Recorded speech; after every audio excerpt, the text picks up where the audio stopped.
దేవుణ్ణి సేవించడానికి నువ్వెంత త్వరగా రాగలుగుతున్నావు? నీకుందా ఈ త్వరపడే మనస్సు?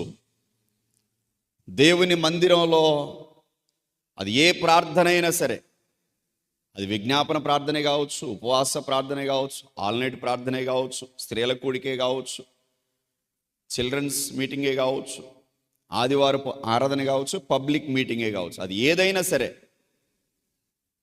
ఆ ప్రార్థన కూడికకి నేను త్వరగా వెళ్ళాలి. ఎట్లా వెళ్ళాలి? నిర్లక్ష్యంగా కాదు, ధీమాగా కాదు, ఆలస్యంగా అంతకన్నా కాదు. వెళ్దాంలే చిన్నగా కాదు కాదు కాదు. దేవుని బిడ్డలారా, వారు త్వరగా వెళ్ళారని రాయబడింది వాక్యంలో. ఈ క్రిస్మస్ పండగ సందర్భంగా తీర్మానం చేద్దాం. ఏంటనంటే, ఏ ప్రార్థనకైనా, దేవుని సన్నిధిలో జరుగుతున్న ఏ ప్రార్థనకైనా నేను త్వరపడి వెళ్తాను. హల్లెలూయా. ఎలా వెళ్తాను? త్వరపడి వెళ్తాను.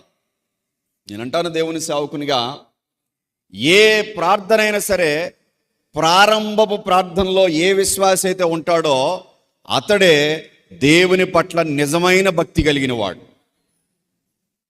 ఎవరైతే ప్రారంభపు ప్రార్థనలోనే ఉంటారో, ప్రారంభపు ప్రార్థనలోనే ఉండాలి, వారే జ్ఞానవంతులైన విశ్వాసులు.